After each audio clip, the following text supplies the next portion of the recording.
I don't need to tell people on this call, but we got to keep our heads on and not only vote, but mobilize to make sure the vote is fair and full. And then work, and part of that is our conversation today, to repair and revive this nation, this country. I'm hoping that you have found in these last weeks that the nation's conversation series inspires, informs, moves you to take action, because I think part of what we've lived with in these last weeks and months is a White House which, putting aside all else, just wants to demobilize people. And Jamaal Bowman is about mobilizing. He is about, we talk about AOC. I want to submit that Jamaal Bowman's primary win over 16-term Representative Eliot Engel is even more of an indicator of the rising progressive insurgency, the movement in this country. Jamaal had the endorsement of AOC, of Bernie Sanders, of Working Families Party, Justice Democrats, part of this new infrastructure. He did not have the support, as I recall, of Chuck Schumer or Hillary Clinton. So you can see they're emerging infrastructures. And I find that very important in where we're going to be moving, because we can't lose sight of the important issues Jamaal has supported: Medicare for all, ending police brutality, enacting a Green New Deal. And also something I want to talk about a little later is, because Eliot Engel was longtime chair of the House Foreign Affairs Committee, Jamaal really found a way to integrate foreign policy into his campaign. It's about not bombs and bullets, but what do you bring home to a community that needs healthcare and education and real needs that are often slighted by failing to understand what true security is. And if there's ever a time to understand true security, it's now in this pandemic. So Jamaal ran a really grassroots campaign. He was just telling us he's been out in the neighborhood more safely, distanced, saying hello to people after maybe 6 months in his house. He's also working on the census, an issue that is underreported, but meeting with groups and building new coalitions. So I want to welcome Jamaal. We last saw each other. He joined a Nation Weekly editorial call. We endorsed him. Justice Democrats, which endorsed Jamaal, the head of that is on our editorial board. And so I just think it's an exciting, scary, perilous time, but there's an excitement that I think we will hear about in building a new future. So welcome and thank you. Thank you. Thank you so much for having me. Huge shout out to the Nation. I'm a big fan of the Nation, so it's a real pleasure to be here. And yes, this is an incredibly scary time for so many reasons. I mean, Donald Trump in the White House for 3.5 years, over 210,000 people dead from the coronavirus. Millions more became sick and ill from the virus, and it will have long-term complications that are also underreported and not talked about enough.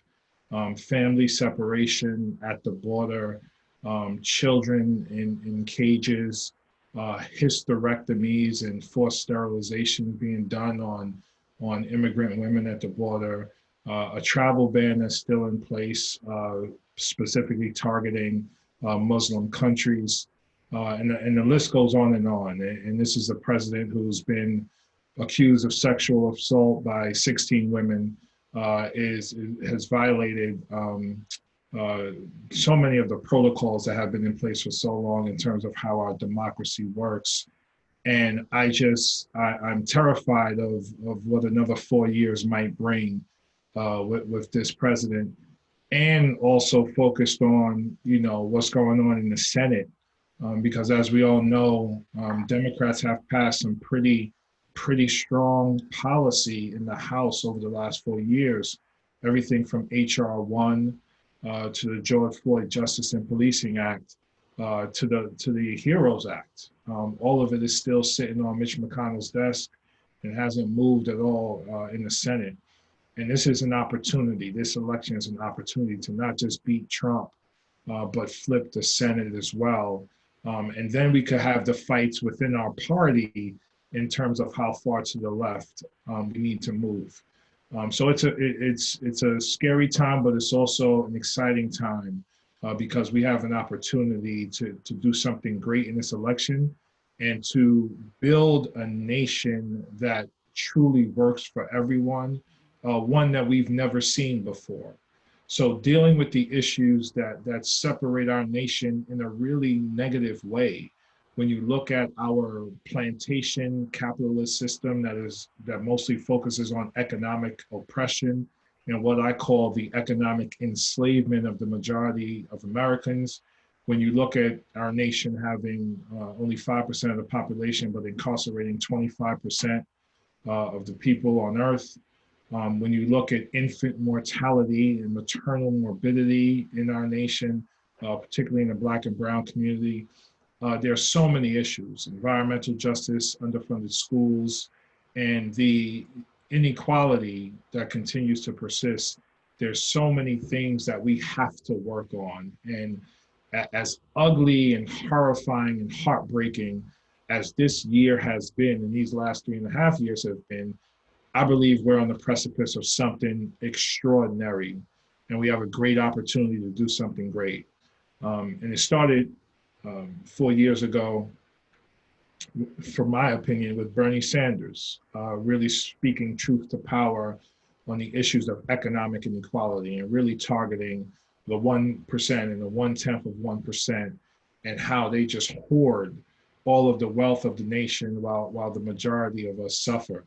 And that, and his candidacy for me piggybacked on the Occupy Wall Street movement that was taking place right here in New York. I remember being a principal during that time and taking my students down to see Occupy Wall Street, just because, you know, our school is a school of social action, and social action is about action. It's not just about reading about it in a textbook. And then 2 years after Bernie, we get the amazing victory of AOC, who, you know, to many came out of nowhere and beat Joe Crowley. But it's not just about her victory, in my opinion. It's about her leadership, her courage, her relentlessness, and the way she centers those who are most marginalized day in and day out. And it was me watching her from afar that made me even consider a run for office, because I'm like, okay, finally, someone is speaking a language that makes sense, that centers human rights. Before AOC, it was like everyone was talking like the teacher in Charlie Brown. It made absolutely no sense. And now that I'm in this position as a Democratic nominee in the 16th district, I realize why, because their job is to keep us psychologically disengaged, politically disenfranchised and marginalized, so that we don't engage with a system that they've created that empowers the financial elite, the wealthy elite. And it wasn't just AOC in 2018, it was the rest of the squad. It was Ilhan, it was Rashida, it was Ayanna, it was Katie Porter, who, you know, often gets left out of that conversation. But it is these women pushing up against a patriarchy that's been in place from the very beginning. And 4 out of 5 of them are women of color pushing up against a white patriarchy that's been in place from the very beginning.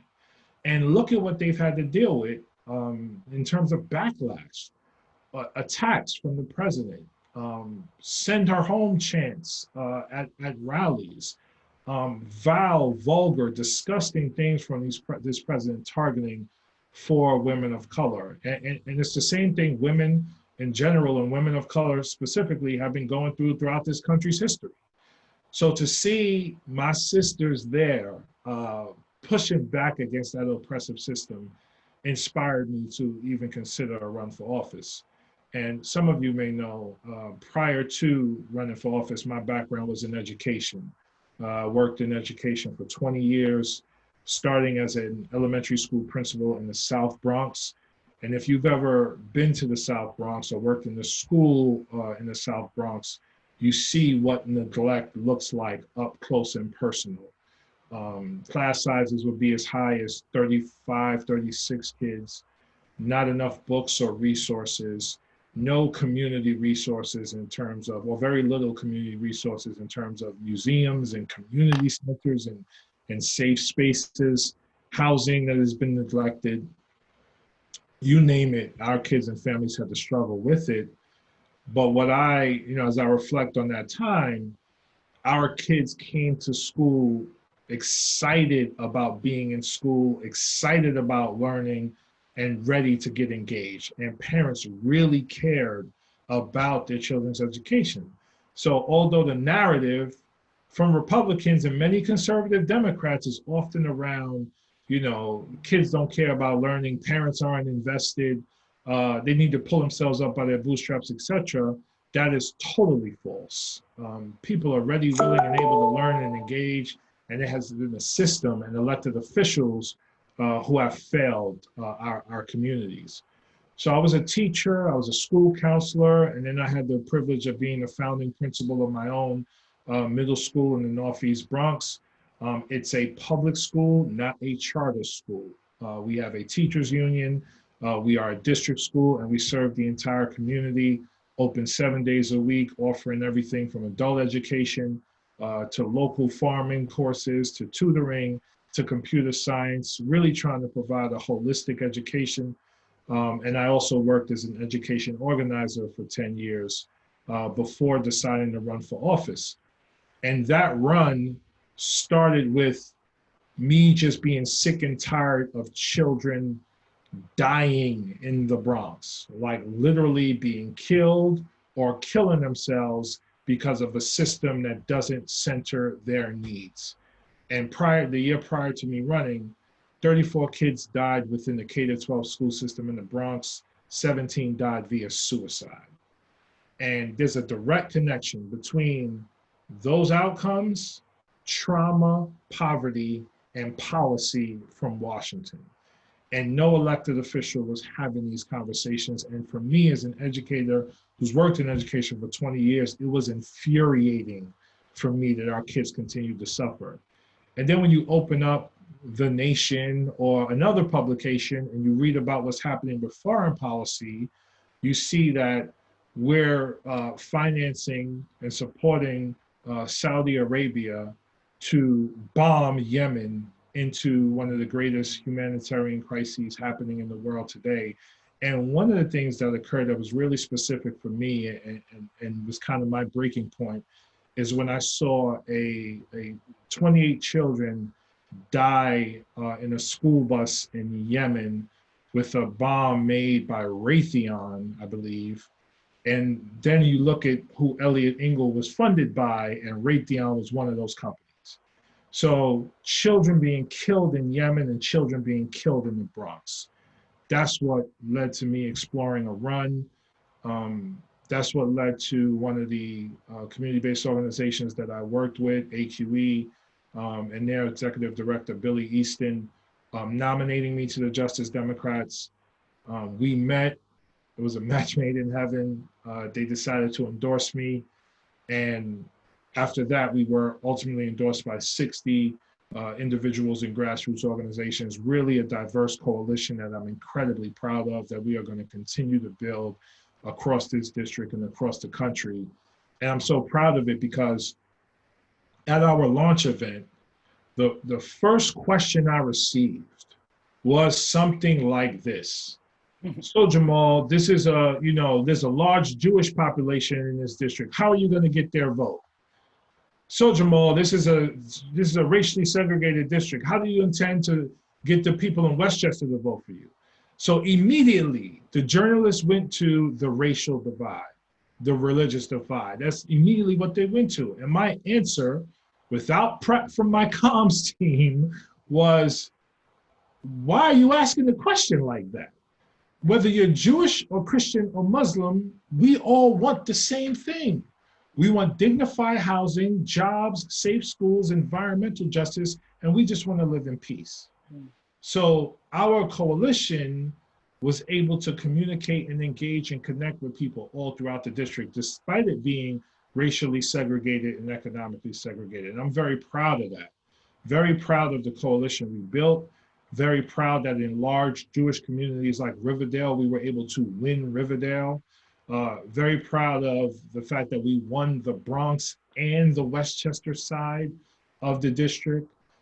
Very proud that we won every precinct in Yonkers, and Yonkers is not only Black and Latinos, very white too. And very proud that we were able to triple voter turnout and triple turnout amongst young people and people of color. So this was a progressive insurgency, if you will, diverse coalition. We had grandparents excited about us, high school kids excited about us, as well as those in the Jewish community and other communities as well. So it's just very humbling. So now we have November 3rd. We like our chances there. We're organizing across the country for Biden and members of the Senate as well. We've endorsed some Senate candidates to just show as much support as we can. And now we're looking to get to Washington in January, hopefully with Democrats in control of everything, and we're able to get to work. Thank you, Jamaal. That was inspiring. Wanted to ask you, because of your experience as a principal, you talked also about taking your class to Occupy Wall Street, which was a powerful image. But it seems to me, I mean, one could make the case that Betsy DeVos may be the worst cabinet member. She's been under the radar, so in a way, weaponizing the Department of Education. But this is, as you know, a fault line inside the Democratic Party as well. And I'm just interested in when you go to Washington, virtually or non-virtually, how do you see working on the issues of education, which have been so central to your life? And do you think the presidential Senate campaigns have lifted up education enough? Because it's part of the surround sound. It's not just education, it's about poverty, it's about housing, it's about all those issues. They haven't. No one has. And what I'm learning is it seems that many of my elected colleagues don't really know how to talk about education in a very holistic way, to your point. We cannot talk about schools without talking about poverty. And we can't talk about schools without talking about healthcare and housing and infrastructure and jobs. Our vision and the way we talk about education is we always center the child first. We center the child. If you can envision an infant in the center, surrounded by a schoolhouse, healthcare facilities, community-based organizations that work on environment and housing and jobs in other areas, and families within that community. That's a true holistic approach, right? What are the holistic needs of our children, particularly those most vulnerable? And how do the agencies work in collaboration to meet those needs? Schools cannot function in isolation any longer. They never should have, and the good schools never did. But as we talk about education, we have to talk about universal health care. We have to talk about housing. We have to talk about food security, because all of these things contribute to how well our kids do in school and how well they do in life. And what I'm particularly passionate about is early childhood education, specifically from birth to age 3, because that's where the brain is most malleable, and that's where it develops the most. And when children deal with trauma at that level, the chemistry of the brain is altered forever. And it's something that they have to continue to deal with. This is why in certain low-income communities, you see the continued low test scores because kids aren't entering kindergarten ready, because we're not dealing with early childhood education, which is in alignment with universal child care in a very real way. So I hope to bring a holistic conversation to Washington with a focus on early childhood. And I'm happy to learn that, Congresswoman Catherine Clark, Congresswoman Rosa DeLauro, and many others are really focused on, Elizabeth Warren, Senator Elizabeth Warren as well, are really focused on universal child care, early childhood education, and focused on our babies the most. If I could, just a brief question. I mean, you spoke, so Eliot Engel was a force, so to speak, in the foreign policy arena of the House. Many people running for Congress, especially, now in a way, don't really center their campaign around foreign policy. I'm interested in what your lesson was, what you learned, because what you did, so it seems to me so deftly, is connect Engel's, what he was getting from lobbying money from Raytheon or the military contractors to his, quote, hawkish foreign policy, and not bringing it home for the community, which you also spoke so much about: housing, healthcare, education. Do you think there are not many in, for example, the Progressive Caucus who make foreign policy an issue? Do you think you will continue to work that terrain? And there's a big hole, and I'm not saying that positively, with Eliot Engel gone. So there's someone who could, there's a coalition that could fill it. It's amazing how many people have asked me that question since we've won the election. And I swear, coming into, I did not run for office to talk about foreign policy. I know, yeah. I ran to talk about housing in the Bronx, education, jobs, criminal justice reform. But because of who Eliot Engel is and what he represented, I was forced to sharpen my skills in that area.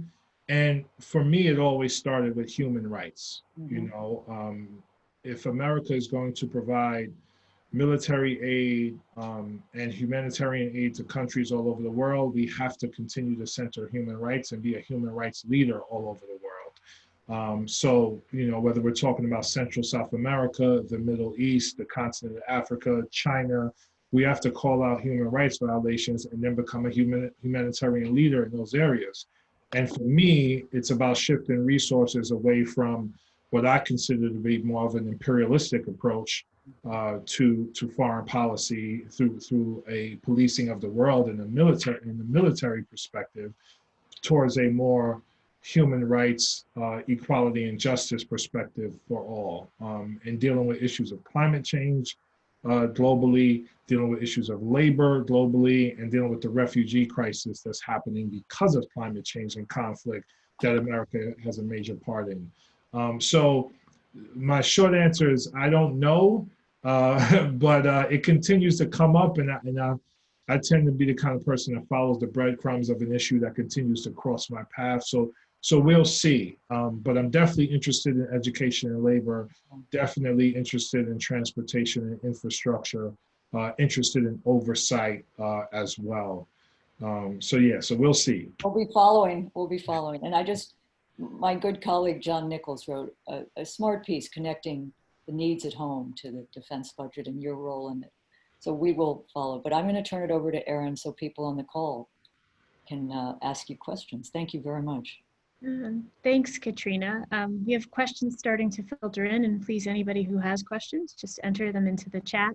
Jamaal, we want to start local and talk about New York City schools for a second. So given your experience as a middle school principal, I'm interested in what you think about the debate over reopening New York City schools. And if we can just go a little further, how do you think the Department of Education has handled the pandemic?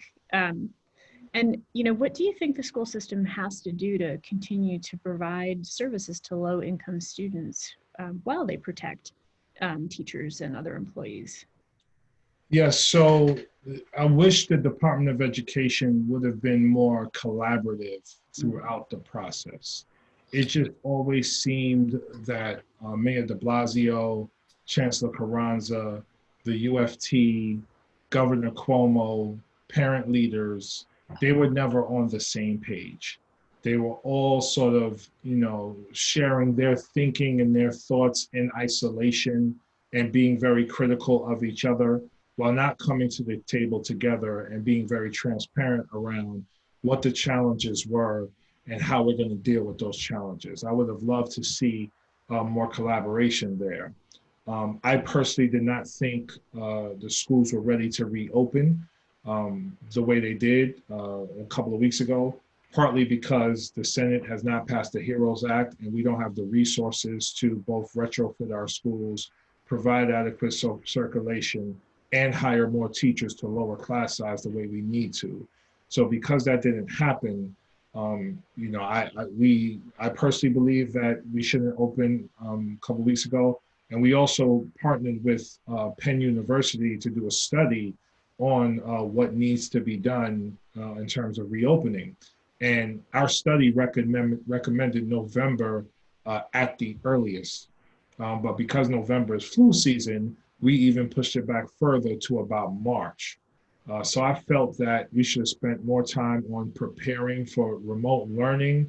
Again, it's not the best case scenario.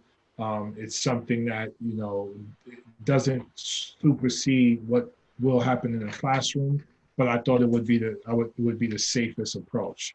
And then the issue of childcare, we didn't talk enough about childcare.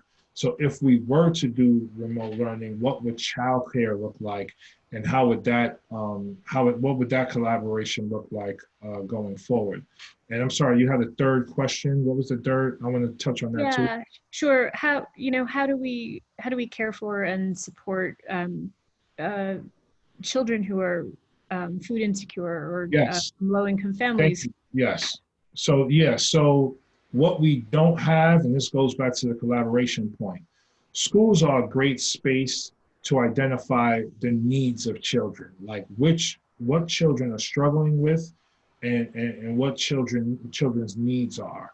So there's something called a blue card that kids fill out. This old school blue card that kids fill out, where we get parent contact information and maybe some health needs, but that needs to be upgraded, so that schools can really capture, which kids are suffering with insecurity, housing insecurity, grief, any issue that they're struggling with in this moment, asthma. Schools can capture that information, but then that information needs to be shared with the Department of Health and other agencies so that we can get food to the places that need it.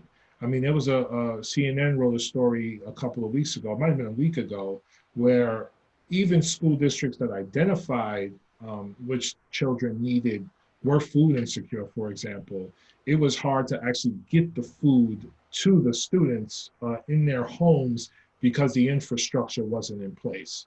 So this is about capturing data, sharing information, and then putting the infrastructure in place so that the food can get from point A to point B. Because the kids who are on remote now, who depended on lunch and breakfast at school, now may not be able to receive that. So that's critical. Identify the needs and then put the infrastructure in place to get the families what they need. Thank you. We have a question from Michelle Willens. She says, your district has at least 3 prestigious, very expensive, trust me, I know, private schools. Is it a district that is widely divided between rich and poor? Hell yes, Yeah. it is. If we were a country, we would have the 8th worst economic inequality. We have the highest number of WIC recipients of any congressional district in the country. And we also have Scarsdale and Bronxville and parts of Riverdale, where the real estate is some of the highest in the country. So yes, it is. And part of the reason why I ran was to highlight this issue and begin to put things in place and bring resources into the areas that have been mostly neglected over the last several decades. It's not a contentious issue from what I'm learning so far. It's not like the people in Scarsdale, for example, don't care about what's happening on the other side of the Bronx. I think in many ways they just don't know what to do about it, or don't know how to be helpful in that regard. But that's hopefully where I come in. I lived in public housing. I lived in rent stabilized apartments. I've worked in Title I schools for 20 years. Personally and professionally, I understand the needs. So my fight is to make sure those other areas have the resources they need so they can not just survive, but thrive as well. You have a pretty lovely shout out of support from Jennifer Scarlett, who says, proud to be a Bowman supporter. Yes. Before he announced his candidacy, Bronx Climate Justice North and North Bronx Racial Justice stand with you. Thank you. Yeah. I met Jennifer before I met Justice Democrats. I was searching for someone who was doing climate work in the district, found Jennifer, met her. She hosted a house party for me. And it was great to start before I even actually had to start. So it was awesome. That's great. And she's got some questions for you. Of course she is. Yeah. She wants to know if you could talk about the school to prison pipeline and getting NYPD out of Bronx schools. Could you also discuss defunding the NYPD? And then I'd like to add on to that, could you discuss the call to defund police? Yeah, so I think we got it wrong if we think police are the people who keep us safe. I think that's wrong. I think that's a wrong approach, and I think it's wrong to begin our public safety conversation with policing. You know, when our communities needed jobs, when the jobs left and went overseas or went to other communities, people were overpopulated and stressed and frustrated. And yes, crime did increase, but we didn't respond with more jobs Mm-hmm. or funding education. We responded with police. And that began the mass incarceration movement that began about 50 years ago, right? So that's what happened.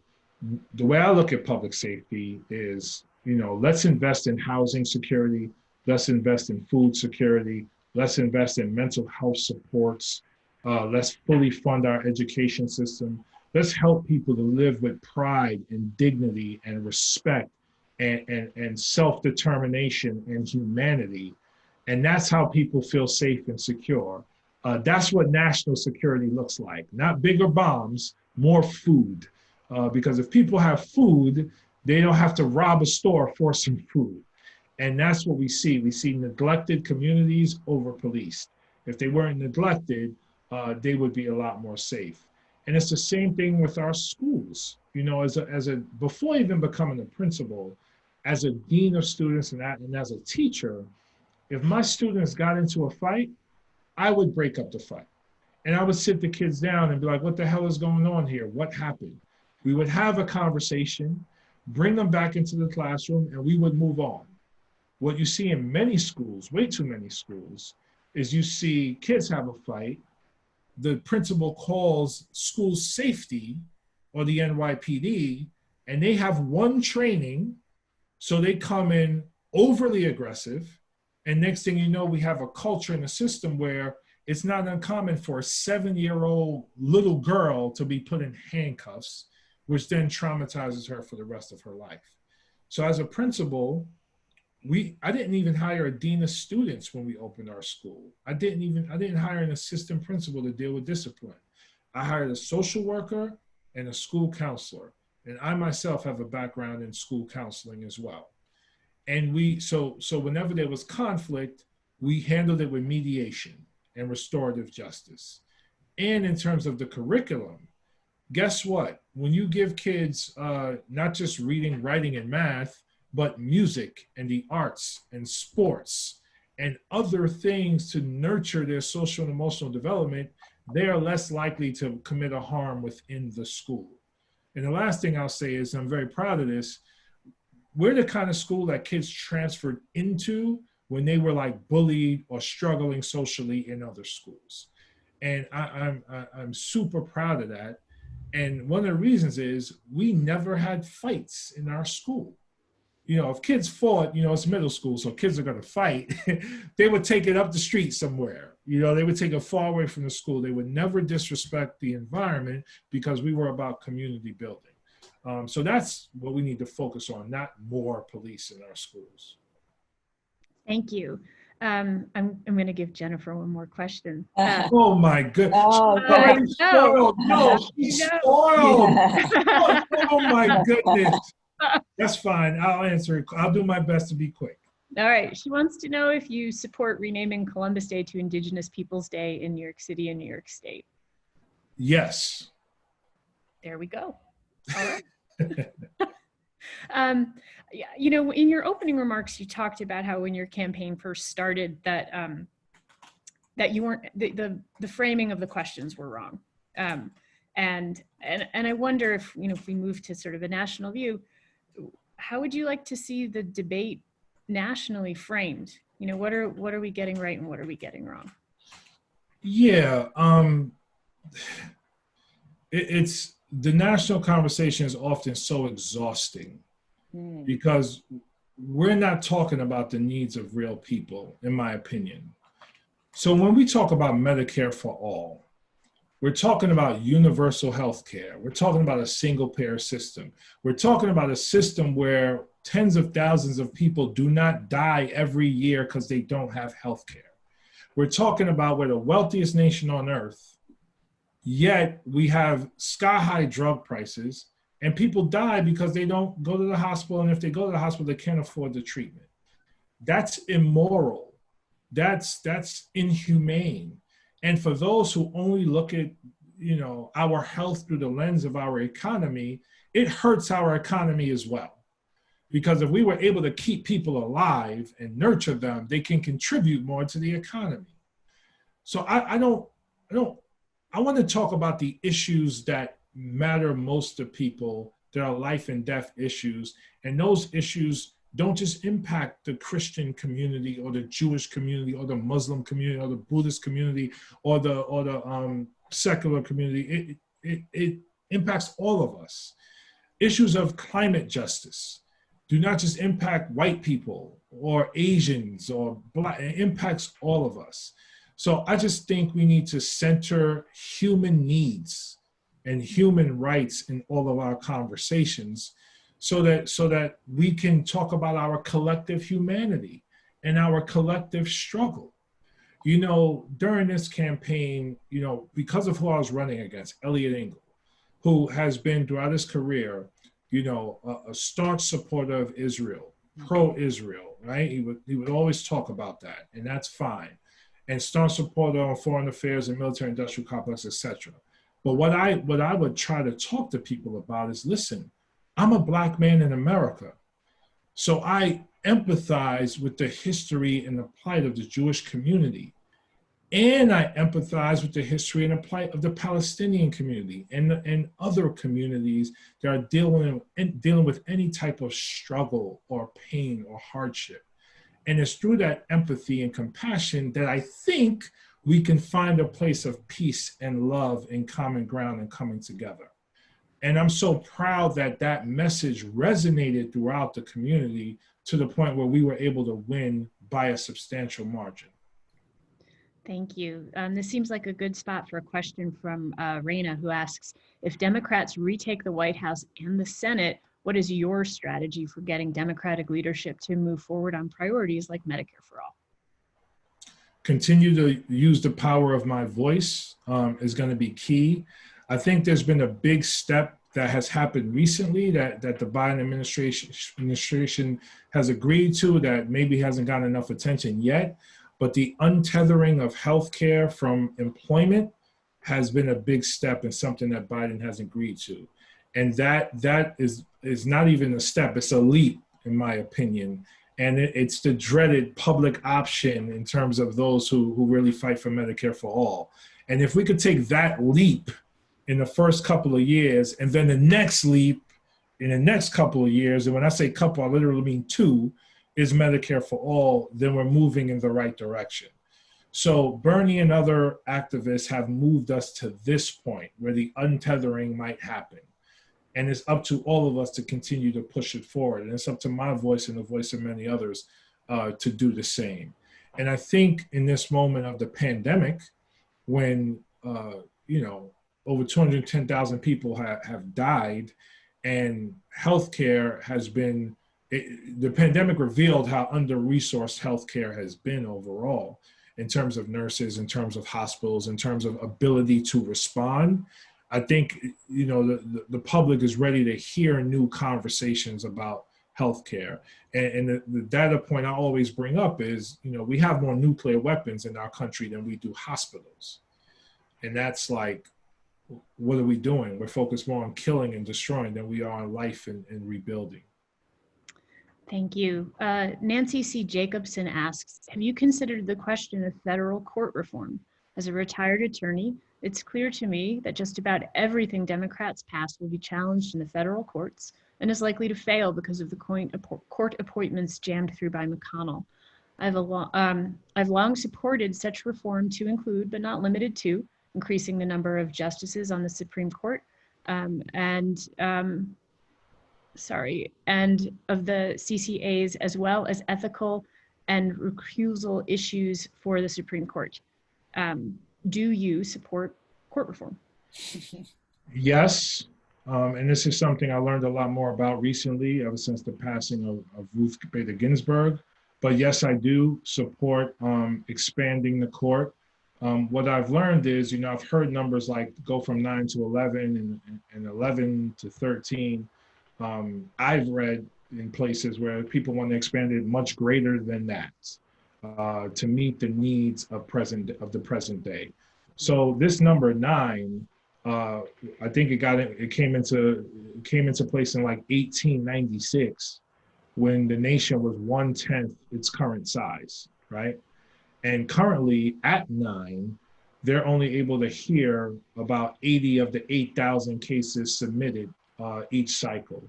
So many cases aren't even heard because we don't have the numbers. So I've read much larger numbers like 27, and that number wouldn't lead to each member hearing every case, but a separation into pods to hear different cases. I'm a radical, so I like ideas like that. Yes, I'm all for expanding the court and considering other things like should there be lifetime appointments? Should it be appointed or elected? Are these appointed or elected positions? And many other conversations. So yes, I'm all for that conversation. I'm all for the conversation around the filibuster. Should we keep it or not? I'm all for conversation around Senate reform. As we all know, Democrats have won the popular vote, not just in terms of the White House, but in terms of the Senate as well. And despite the majority of Americans voting Democrat, Republicans have more power in the Senate, in the White House, and the Supreme Court as well. And then lastly, from the Supreme Court's perspective, should it be as all powerful as it currently is? With the ability to strike down voting rights, and if we don't do something soon, the Affordable Care Act, marriage equality, Roe v. Wade, and other issues as well. Thank you. Vincent McGee says, years ago there were studies of how much congressional districts sent to Washington, how much of that went to the military budget, and what of that amount could have been provided in the district for education, social, and health services. He wonders if you might lead something like that. Yes, definitely. I just want to focus more on life than killing. And for me, particularly here, I shared the data about the children dying in the Bronx. It's just, I don't know. It makes no sense to me at all that we continue to approach engagement globally through the lens of power and oppression and conflict. Yes, I would. And it's a narrative that I spoke a lot about during the campaign. It's a narrative I'm going to continue to speak about, whether that's reallocating resources from the police or reallocating resources from our military industrial complex. Having said that, even if the budget of the military remains the same, which I hope it doesn't, Congress has the power to authorize more spending in other areas anyway. So it's not a pay-go situation in Congress. Spending can be authorized and invested in the areas we talk about.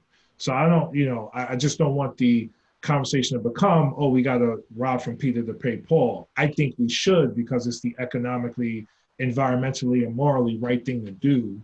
But even if we didn't, we can authorize more spending in the areas where we need it the most. Great. Miriam Hellbuck has a great follow-up to that. Yes. What can be done to start removing from the Pentagon budget the incredible waste and redundancy? For example, closing some of the totally unnecessary bases around the world. She goes on to say, I realize the difficulty since every congressional district has industries that benefit from the defense budget. So I need to learn more about that in terms of where does the waste exist? In terms of, one area I heard is that we're still,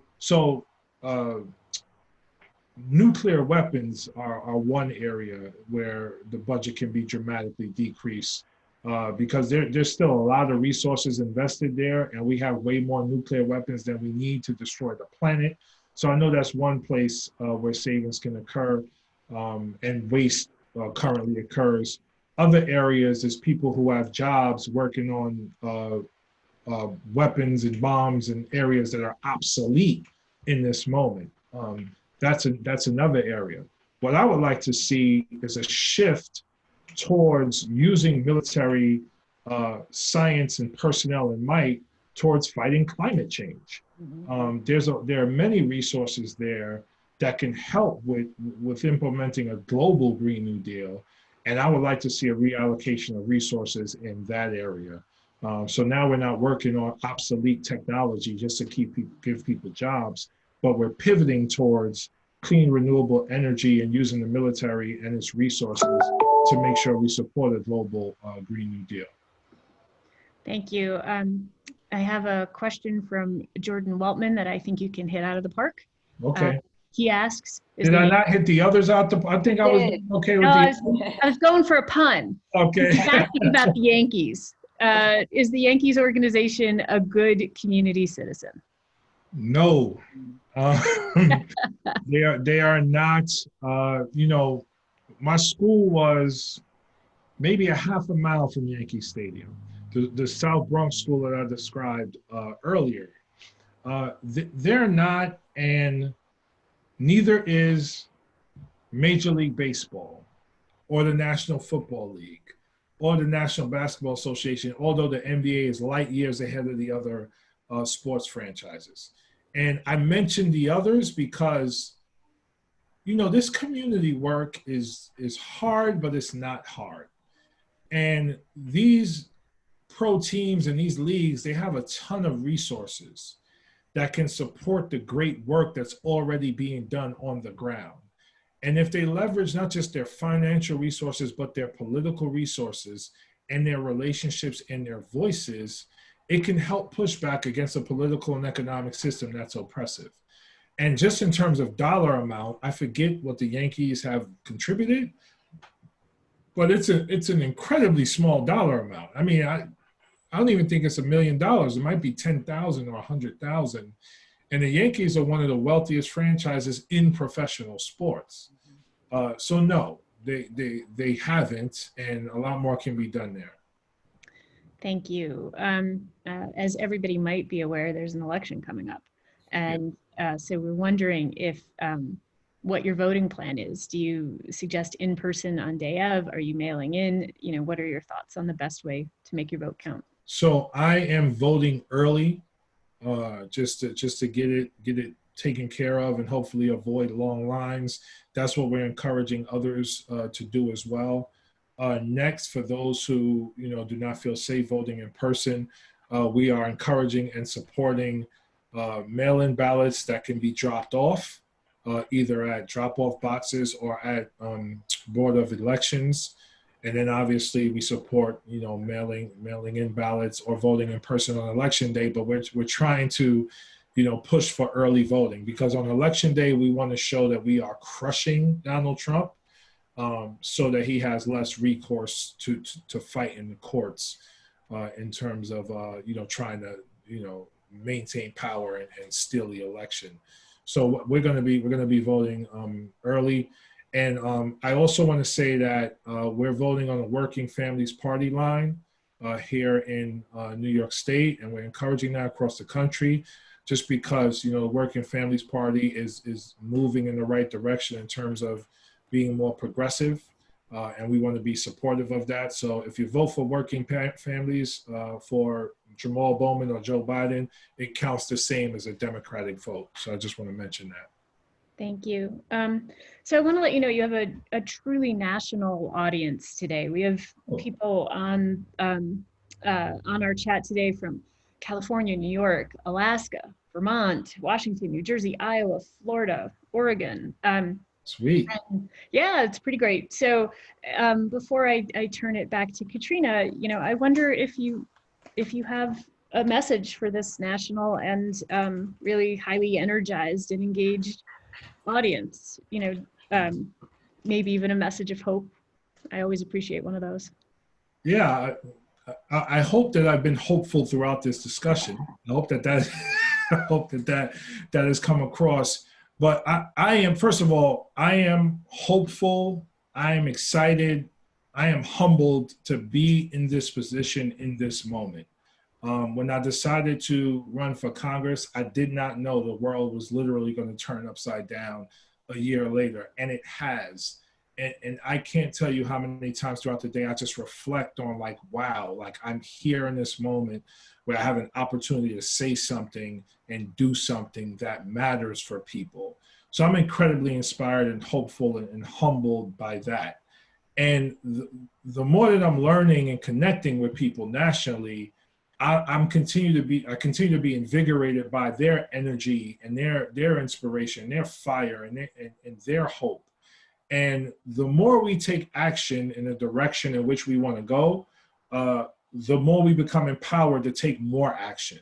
So thank you for being on this call, and thank you for setting your plans for voting.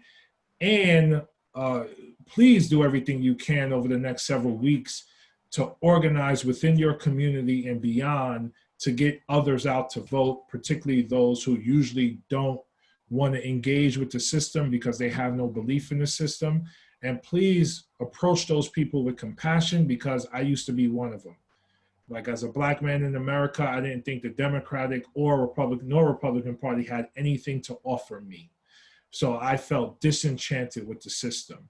And it's up to us to tap into those communities and pull them in and make them a part of the conversation. So phone banking for Joe Biden, phone banking for Senate candidates to help us flip the Senate is crucial. If you're not doing that already, please consider doing it. If you are doing it and you want to help others do it, please do that. Pull others into the conversation.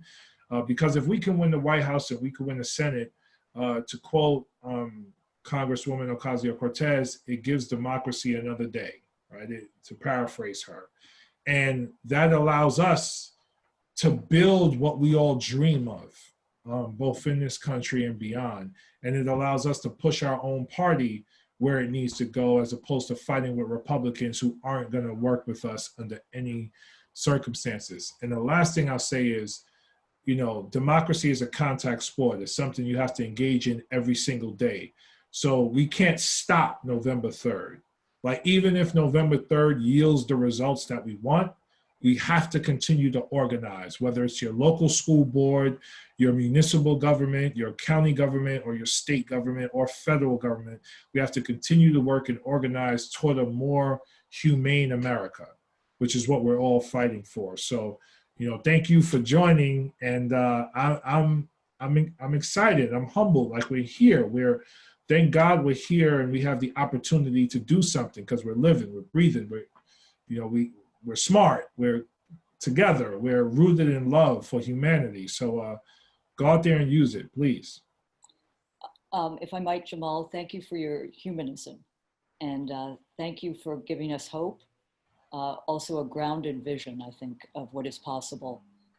You've been so on the ground. I think for so many, politics has always been about improving the condition of people's lives. And you've put people's lives at the center. I think you're bringing home a vision of human rights abroad and here, and that connection is very powerful. I would love to come and talk to you about just transition, Okay. moving people off defense and coal jobs into other jobs, because you can't expect people just to step away from their lifetime's work. We are closing our editorial right now, endorsing a vote on the Working Families Party ticket. So thank you for echoing that. And it's very powerful to hear someone who is ready to legislate change, but not forgetting the movements. And that alliance between movements and inside, I've always felt strongly, you need the outside movement to push, and you need the allies inside, which you will be. And we look forward to covering your journey to Washington and the trajectory. And we're grateful to you for being with us today. And those on the call, do come. And Jamaal, you have a free, I'm going to get in trouble with this side, but you're welcome to come to the festival, November 18 to 21. We have everyone from Alicia Garza of Black Lives Matter, Walter Mosley, the novelist, Tony Krishner, and Bernie Sanders, who, as Jamaal said, we didn't even know, I don't think he even knew what he was going to put into motion. and he's good. It's not only about him, it's about the movement, and we got to focus on that. And thank you for being here today, and everyone on the call. All right. Thank you. Have a good day. Be safe. Be safe.